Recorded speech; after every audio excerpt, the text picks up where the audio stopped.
토익 990점, 토익 스피킹 8급, 오픽 AL 가지고 있는 켈리송이 알려주는 영어 공부법 1탄 궁금하시다면 끝까지 시청해주세요. 진짜 어색해.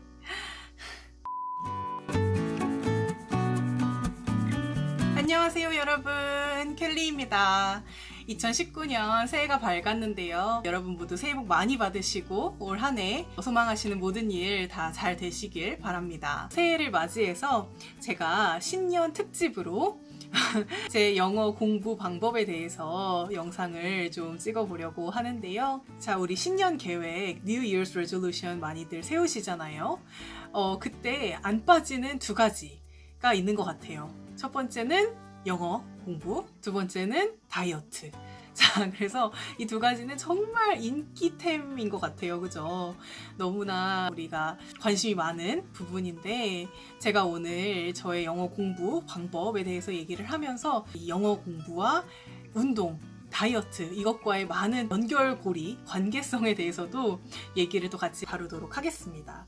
자, 우선 제 영어 실력부터 말씀을 드리면은 제가 공인 점수로는 토익 990, 토익 스피킹 8급, 오픽 AL을 보유하고 있습니다. 많이들 물어보시는 거는 우선 첫 번째, 조기 유학을 가시지 않았나요? 아니면 해외에서 오랫동안 거주하신 게 아닌가요? 그리고 두 번째는 그럼 외국어 고등학교를 혹시 나오셨나요? 아니면 또 세 번째는 그러면 대학교 때 영어 영문학과를 나오셨나요? 이런 질문들을 많이 해주시더라고요.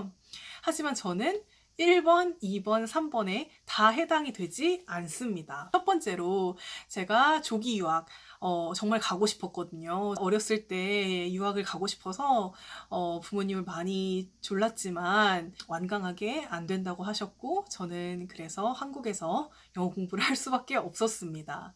네, 그리고 오랫동안 가서 살지 않았나요?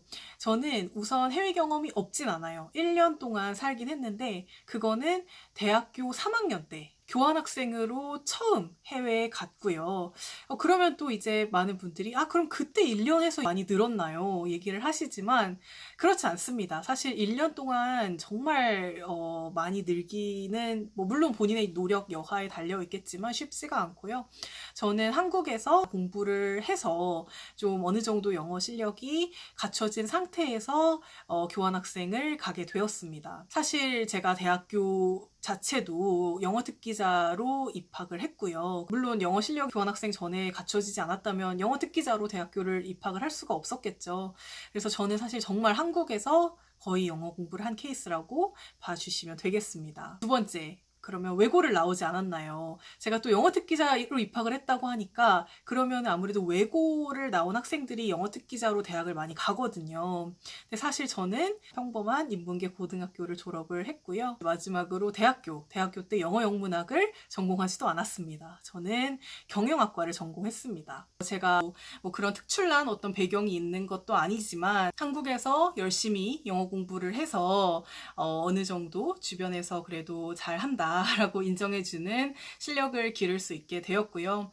아직도 스스로 많이 부족하다고 생각하기 때문에 물론 저는 끊임없이 지금도 영어 학습을 하고 있습니다. 하지만 어느 정도 이 정도까지 오게 된 데는 또 저만의 영어 공부 방법이 있고, 제가 말씀드리는 게 결코 정답은 아니에요. 사람마다 너무 자기한테 맞는 방법이 다르고 또 맞는 방법도 없어요. 사실은 가끔 어떤 분들이 이렇게 하면 맞나요? 저렇게 하는 게 맞나요? 하시는데 사실 안 하는 공부법만 있을 뿐이지 공부법 중에 막 그렇게 틀리고 그렇게 맞는 공부법은 사실 없거든요. 어떻게든 하시기만 하면 돼요. 그러니까 여러분들도 제 영어 공부법도 많은 유튜버 분들이나 또 많은 블로그에 써져 있는 그런 공부법 중에 하나로 또 참고를 해주시고 여러분의 스타일에 맞는다면 또 적용을 해보시면 좋을 것 같아요. 그리고 무엇보다도 한국에서 해도 충분히 여러분들도 잘 할 수 있다라는 용기를 꼭 심어드리고 싶어요. 제가 영어 가르치는 대부분의 학생들도 제가 한국에서 공부를 해서 이만큼 왔기 때문에 저를 보고 모티베이션이 되고 또 자극이 된다고 말씀을 하시거든요. 그래서 여러분들에게도 제가 좋은 자극이 또 될 수 있었으면 좋겠습니다. 자, 그럼 이제 본격적으로 얘기를 좀 해볼까 하는데요. 제가 서두에 말씀을 드렸죠. 한국인들이 새해 결심으로 많이 하는 두 가지, 영어 학습과 운동, 다이어트. 이 두 가지가 사실 굉장히 밀접한 관련이 있다고 전 생각을 해요.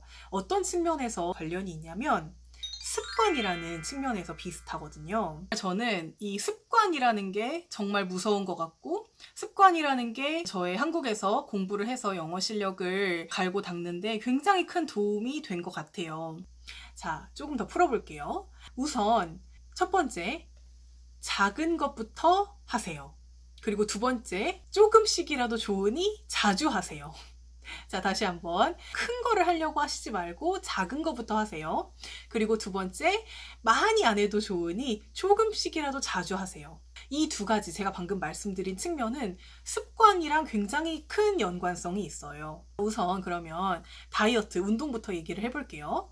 자, 뭐 운동 관련한 유튜브 같은 거 많이 보시죠? 아니면 블로그 같은 것도 많이 찾아보시면 그렇게 얘기를 하실 거예요. 자, 지하철로 출퇴근을 한다면 계단과 에스컬레이터 중에 에스컬레이터를 정말 타고 싶지만 그 유혹을 뿌리치고 계단으로 한 번이라도 더 올라가시고, 버스 내가 내리는 정류장 하나 일찍 내려서 한 정거장이라도 좀 더 걷는 그런 노력을 해보시고, 뭐 나는 군것질 하는 거 너무 좋아해. 나는 막 빵도 너무 좋아하고 막 사탕 초콜릿도 너무 좋아하고 막 밀가루도 너무 좋아하고, 이거 어떻게 다 한 번에 끊어? 거창하게 하시지 말고 하나씩 내가 한번, 그래 이번 한 달은 내가 사탕이랑 초콜릿을 끊어보자. 이렇게 사소한 것부터 하라고 얘기 많이 들어보셨을 거예요. 그리고 또 어떤 얘기 많이 하죠? 자, 운동을 내가 해야지. 내가 가서 유산소도 1시간 하고 무산소도 1시간 하고 2시간씩 해야지. 자, 이렇게 하면 결국 어떻게 되죠? 자, 오늘 그렇게 운동을 했어요. 2시간. 그러면 한 일주일 동안은 최소한 안 갈 확률이 높아요. 너무 힘드니까. 그러면 다음 주에 나 가겠죠. 이렇게 2시간씩 일주일에 한 번씩 혹은 뭐 2주일에 한 번씩 하지 마시고, 진짜 20분이라도 좋으니 뭐 일주일에 2번 아니면 일주일에 3번 조금씩 자주 하세요. 이런 얘기 들어보셨을 거예요. 자, 똑같이 영어에 대입을 해볼게요. 여러분들이 작은 것부터 해보시는 거예요. 제가 지난주에 하트렉스에 갔거든요. 자, 하트렉스 여러분 다 아시죠? 문구용품 같은 거 팔고 막 귀여운 것도 많잖아요. 거기에 이렇게 써 있더라고요. 뭐 사무용품 이렇게 써 있고 밑에 영어로도 적혀 있더라고요. 영어로 office supplies 이렇게 적혀 있었고요. 그리고 학용품 코너에는 이제 한국말로 학용품이라고 써 있고, 밑에 school supplies 이렇게 또 적혀 있었어요. 여러분들이 굳이 하트렉스까지 갔는데 내가 지금 영어를 쳐다봐야 하나? 여러분 그렇게 생각하지 마시고 사소한 거에서부터 영어라는 아이한테 관심을 좀 가져주시는 거예요. 내가 책상에 앉아서 2시간, 3시간 공부하는 것도 너무 좋지만 그렇게 일상 속에서 작은 부분들에 관심을 가져주시는 것도 너무나 좋거든요. 자, 또 다른 예시를 하나 들어볼까요? 어느 날 그런 게 갑자기 궁금해진 거예요. 사람들이 이제 TV 보면은 야, 저거 PPL이야. 저거 또 PPL이네. 막 이런 얘기 하잖아요. 아, 도대체 PPL은 뭐의 약자지? 제가 모르겠는 거예요. 그래서 찾아봤죠. 찾아보니까 product placement라는 거의 약자더라고요. product, 상품이죠. placement, 어디에 배치를 하는 거죠. 그 상품이 어디 TV 프로그램 거기에 이제 배치가 됐기 때문에 그런 의미로 된 거더라고요. 그래서 또 하나 저도 배운 거죠. 이런 식으로 일상 속에서 하는 말들이나 듣는 거나 아니면 보는 거나 이 모든 여러분들의 오감을 정말 깨우셔서 그 하나하나에 정말 관심을 가지고 하나라도 더 알려고 하고, 그런 것들이 정말 큰 도움이 된답니다. 자, 저 같은 경우에는 요즘에 스페인어 공부를 하고 있는데요. 아직 너무 초보지만 제가 시간이 없을 때가 많아요.